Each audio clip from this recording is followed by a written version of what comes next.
Teman-teman, sekarang kita belajar di tema 2, selalu berhemat energi, subtema 2, manfaat energi, pembelajaran 1, 2, dan 3. Teman-teman, silahkan disimak dan dipahami ya penjelasan dari Ustadz. Sekarang kita belajar di muatan pelajaran PPKN, pembelajaran 1, 2, dan 3. Kompetensi dasar 3.2, mengidentifikasi pelaksanaan kewajiban dan hak sebagai warga masyarakat dalam kehidupan sehari-hari. Nah teman-teman, dalam materi pelajaran PPKN ini nanti kita akan belajar tentang pelaksanaan hak dan kewajiban dalam menggunakan energi. Yang perlu kita perhatikan dan perlu kita pahami adalah bahwa salah satu benda yang memanfaatkan energi dalam pembuatannya yaitu kertas. Karena apa? Karena bahan utama pembuatan kertas adalah pohon dan air. Pohon atau tumbuhan merupakan salah satu sumber energi yang harus dijaga kelestariannya. Setiap orang memiliki hak dan kewajiban untuk memanfaatkan tumbuhan secara hemat dan bijaksana. Nah, di sini Ustadz akan memberikan contoh kewajiban kita terhadap tumbuhan. Kewajiban kita apa? Yang pertama adalah menanam tumbuhan di lahan yang gersang. Yang kedua, menyiram tumbuhan agar tetap tumbuh besar. Yang ketiga, melindungi tumbuhan dari berbagai gangguan. Dan yang keempat adalah memupuk tumbuhan agar tetap tumbuh dengan subur. Nah, ini adalah contoh kewajiban kita terhadap tumbuhan. Setelah kita mengetahui kewajiban kita terhadap tumbuhan, sekarang kita akan belajar tentang contoh hak kita terhadap tumbuhan. Hak-hak kita apa saja? Yang pertama, hak mendapatkan udara yang bersih dan sehat. Yang kedua, hak menikmati lingkungan yang segar. Ketiga, hak bebas dari pencemaran lingkungan.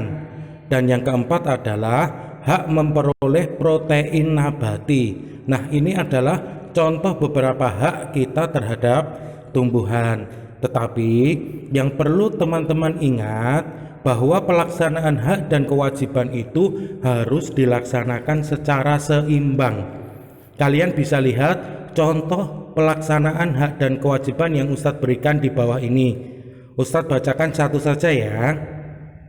Pelaksanaan hak dan kewajiban. Yang pertama, menggunakan listrik untuk aktivitas sehari-hari di rumah. Nah, kewajiban kita apa? Yang pertama, menghemat penggunaan listrik, misalnya mematikan peralatan elektronik jika tidak digunakan. Yang kedua, membayar tagihan listrik setiap bulannya. Nah, ini adalah contoh pelaksanaan hak dan kewajiban secara seimbang. Untuk contoh-contoh yang selanjutnya, teman-teman bisa baca sendiri ya di dalam contoh yang Ustadz berikan ini. Nah, ini adalah pembahasan kita tentang pelaksanaan hak dan kewajiban terhadap energi. Sampai di sini teman-teman bisa dipahami ya. Selanjutnya, kita akan belajar di muatan pelajaran bahasa Indonesia, pembelajaran 1, 2, dan 3. Kompetensi dasar 3.4, membandingkan teks petunjuk, penggunaan dua alat yang sama dan berbeda. Teman-teman disimak dan dipahami ya. Membaca dan memuat teks petunjuk. Kita dapat menemukan teks petunjuk pada kemasan barang yang kita beli, misalnya kemasan kipas angin, televisi, setrika, obat-obatan maupun makanan. Teks petunjuk bertujuan untuk memberikan informasi kepada pembaca atau pendengar tentang cara menggunakan, melakukan, atau membuat sesuatu. Nah, teks petunjuk ini mempunyai karakteristik sendiri. Apa karakteristiknya? Yang pertama adalah berisi cara menggunakan atau melakukan sesuatu. Yang kedua, disampaikan secara berurutan. Dan yang ketiga adalah Menggunakan kalimat perintah yang jelas, singkat, dan logis. Ini adalah karakteristik dari teks petunjuk. Nah, setelah teman-teman mengetahui tentang tujuan teks petunjuk dan karakteristik teks petunjuk, di sini Ustadz memberikan contoh teks petunjuk, khususnya teks petunjuk bagaimana cara membuat kipas kertas. Teman-teman disimak dan dipahami ya. Yang pertama, siapkan kertas berbentuk persegi segala ukuran, baik kertas kado ataupun kertas majalah bekas. Yang kedua, ambil lem kertas. Kemudian langkah yang ketiga, lipat kertas pada satu bagian ujung sekitar 2 cm.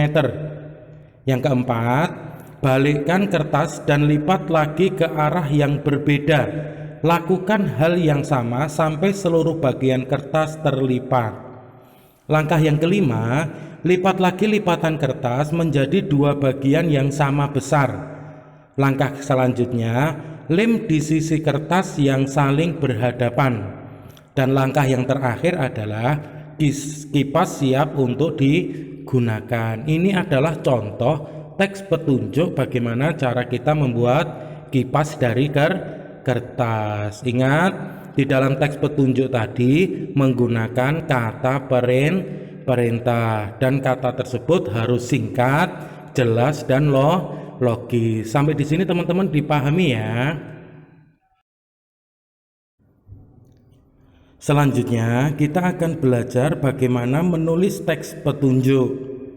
Teks petunjuk bermanfaat untuk memberikan informasi pembaca atau pendengar tentang cara menggunakan, melakukan, atau membuat sesuatu.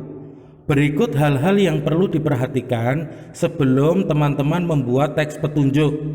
Hal apa itu? Yang pertama, tulis teks petunjuk secara runtut atau berurutan.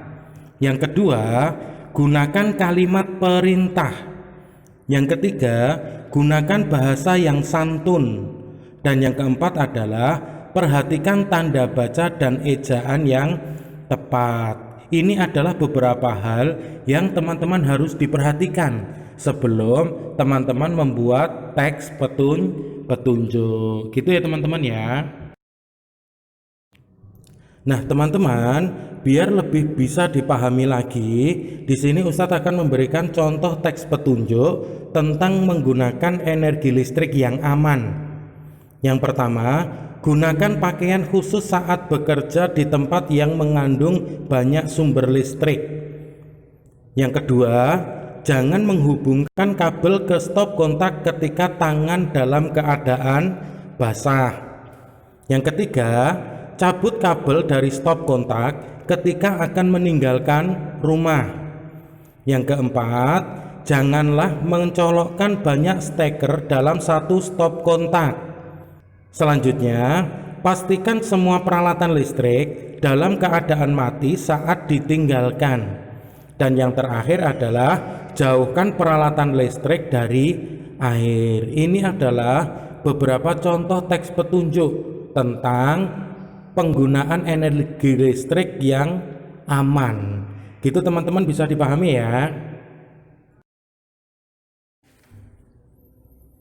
Selanjutnya kita akan belajar di muatan pelajaran IPA pembelajaran 1, 2, dan 3, kompetensi dasar 3.5, mengidentifikasi berbagai sumber energi, perubahan bentuk energi, dan sumber energi alternatif baik air, angin, matahari, panas bumi, bahan bakar organik, dan nuklir dalam kehidupan sehari-hari. Teman-teman disimak dan dipahami ya. Nah, sekarang kita akan belajar tentang berbagai bentuk perubahan energi dalam kehidupan sehari-hari.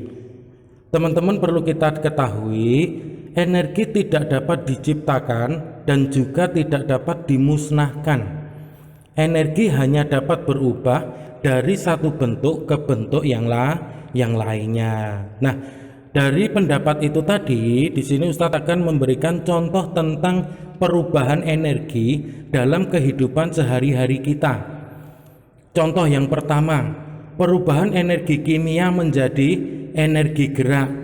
Kira-kira contoh alatnya apa saja ya? Contoh dari alat tersebut adalah kipas angin, blender, mixer, dan lain-lain. Itu adalah contoh perubahan energi kimia menjadi energi gerak. Selanjutnya, contoh yang kedua adalah perubahan energi listrik menjadi energi panas. Peralatan apa ya yang ada perubahan energi menjadi energi panas? Contoh alatnya adalah setrika, kompor listrik, rice cooker, dan lain-lain. Ini adalah beberapa contoh alat dari perubahan energi listrik menjadi energi panas. Sampai di sini bisa dipahami teman-teman ya. Nah, perubahan energi lainnya apa? Perubahan energi lainnya yaitu perubahan energi listrik menjadi energi bunyi. Contoh alatnya apa saja yang terjadi perubahan energi listrik menjadi bunyi? Contohnya adalah radio, kemudian speaker, kemudian sirine, dan lain-lain. Itu adalah contoh perubahan energi listrik menjadi energi bunyi. Perubahan energi selanjutnya adalah perubahan energi kimia menjadi energi gerak. Contoh alatnya apa? Kereta api uap, kemudian kendaraan bermotor, kemudian gergaji mesin, dan lain-lain. Itu adalah contoh-contoh peralatan yang menjadikan perubahan energi kimia menjadi energi gerak. Perubahan energi selanjutnya adalah perubahan energi gerak menjadi energi listrik. Contoh alatnya apa? Yaitu dinamo sepeda, kemudian kincir angin, dan lain-lain. Ini adalah contoh-contoh peralatan yang menjadikan perubahan energi gerak menjadi energi listrik. Kemudian perubahan yang selanjutnya adalah perubahan energi listrik menjadi energi cahaya. Contohnya apa? Yaitu televisi, kemudian lampu, dan lain-lain. Televisi dan lampu ini adalah contoh perubahan energi listrik menjadi energi cahaya. Dan perubahan energi yang terakhir adalah perubahan energi kimia menjadi energi listrik. Contohnya apa? Ada batu baterai, kemudian aki, dan lain-lain. Nah, ini adalah contoh perubahan energi kimia menjadi energi listrik. Nah, teman-teman, sampai di sini teman-teman bisa memahami ya bahwa perubahan energi itu banyak. Ya, tadi sudah Ustadz sebutkan satu per satu beserta contohnya. Teman-teman bisa mencari contoh-contoh yang lainnya.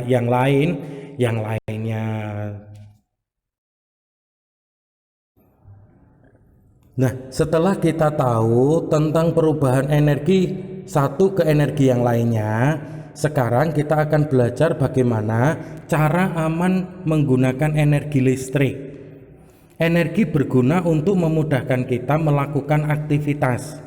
Banyak kegiatan yang menggunakan energi listrik, diantaranya yaitu untuk menyalakan televisi, untuk menyalakan radio, untuk menyetrika, untuk menyalakan lampu, dan lain sebagainya. Nah, di sini Ustadz memberikan contoh bagaimana cara aman dalam menggunakan listrik. Tadi di dalam materi bahasa Indonesia sudah Ustadz sebutkan di dalam teks petunjuk. Di sini Ustadz bacakan lagi biar teman-teman lebih paham lagi. Bagaimana cara aman dalam menggunakan listrik? Yang pertama, pastikan tangan dalam keadaan kering saat memegang peralatan listrik, sebab air dapat menghantarkan aliran listrik. Cara yang kedua adalah sebelum meninggalkan rumah, pastikan mencabut kabel dari stop kontak. Cara yang ketiga adalah pastikan tangan dalam keadaan kering saat menghidupkan atau mematikan saklar. Dan cara yang keempat adalah pastikan banyak kabel yang dihubungkan ke stop kontak sesuai dengan jumlah lubangnya. Jangan sampai apa?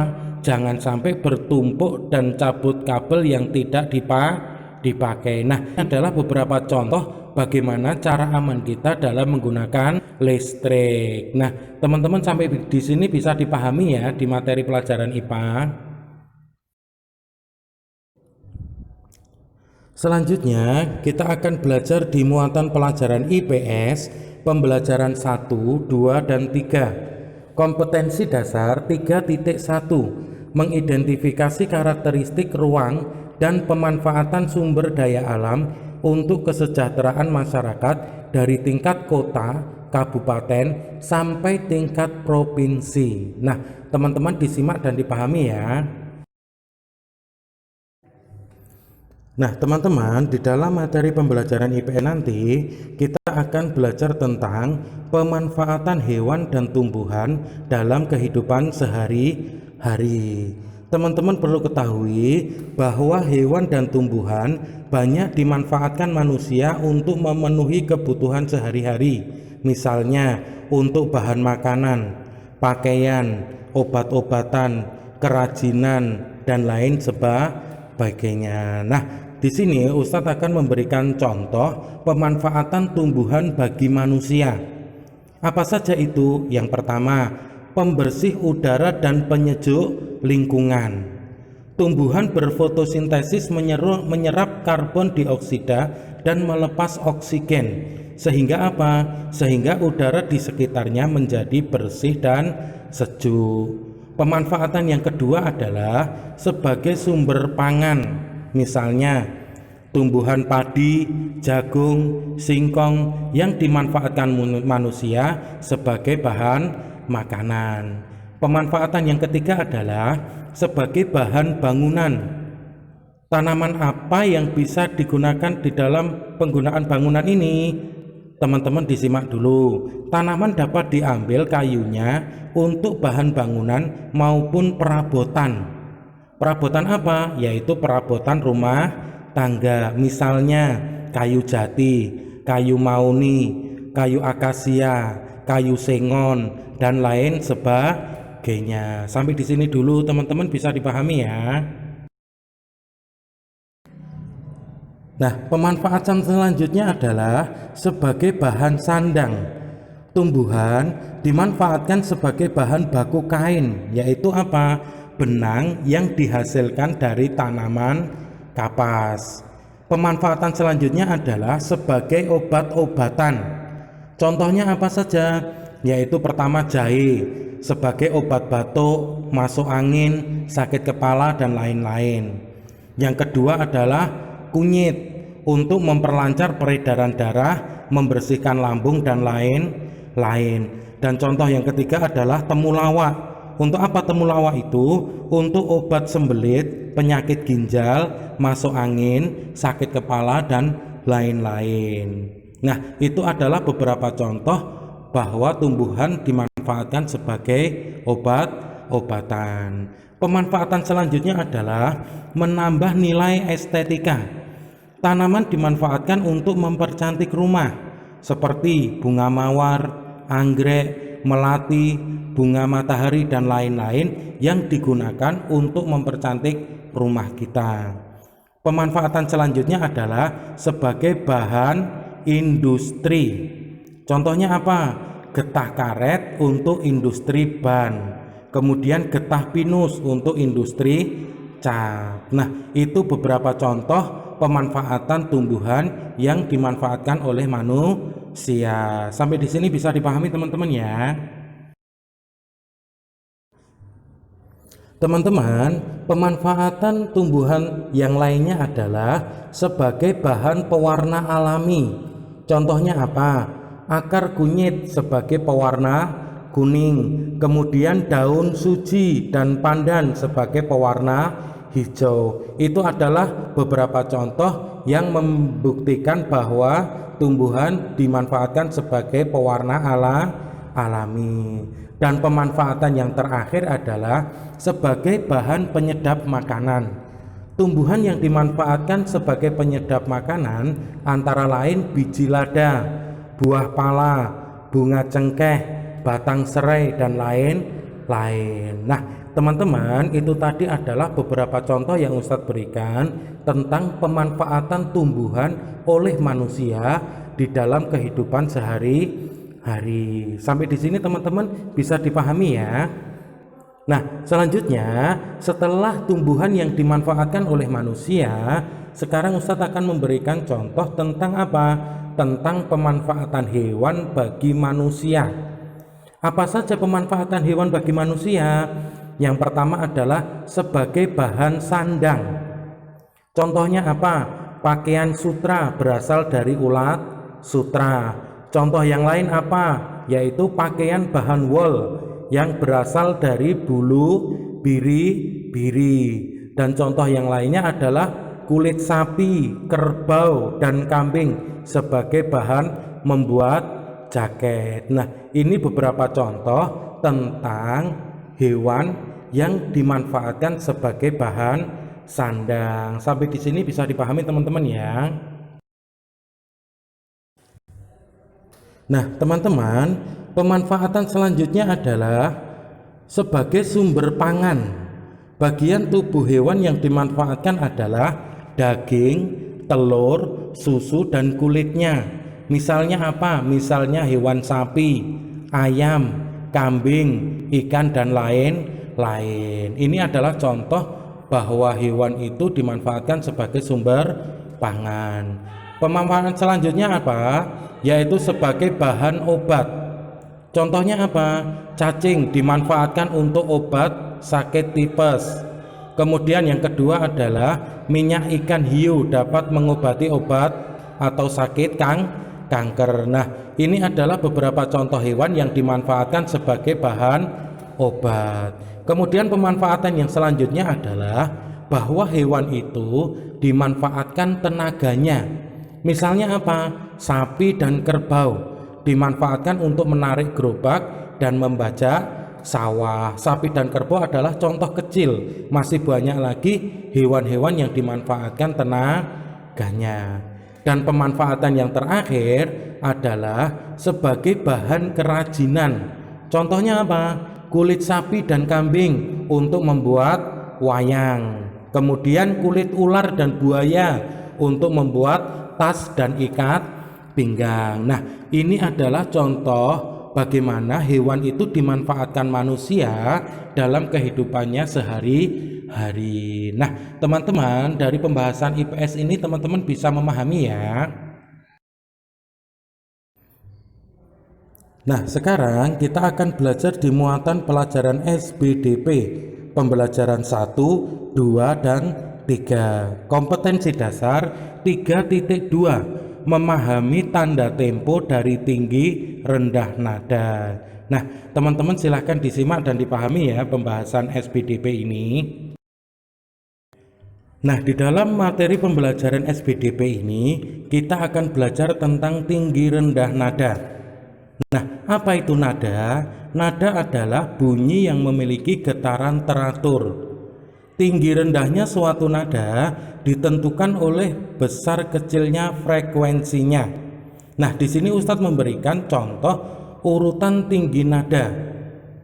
Kalian bisa lihat ya, di situ ada not 1, 2, 3, 4, 5, 6, 7. Yang membedakan di situ ada tinggi rendah nadanya, ada nada rendah, sedang, dan tinggi. Nah, yang perlu kalian perhatikan di nada rendah dan tinggi, bedanya apa? Di situ di nada rendah di bawah angka ada titiknya. Kemudian di nada tinggi di atas angkanya ada titiknya. Maksudnya apa itu? Kalian bisa disimak ya. Yang pertama di nada rendah, jika ada tanda satu titik di bawah not, maka dinyanyikan lebih rendah dari aslinya. Kemudian kalian dilihat di bagian nada tinggi di atas angka notnya itu ada titiknya. Maksudnya apa itu? Maksudnya adalah jika ada tanda satu titik di atas not, maka dinyanyikan lebih tinggi dari aslinya. Nah, ini adalah perbedaan tentang tanda titik yang ada di bawah angka not maupun yang di atas angka not. Kalau di bawah angka not maka dinyanyikan lebih rendah. Kalau di atas angka not maka dinyanyikan lebih tinggi. Nah, sampai di sini teman-teman bisa memahami ya tentang tinggi rendah nada.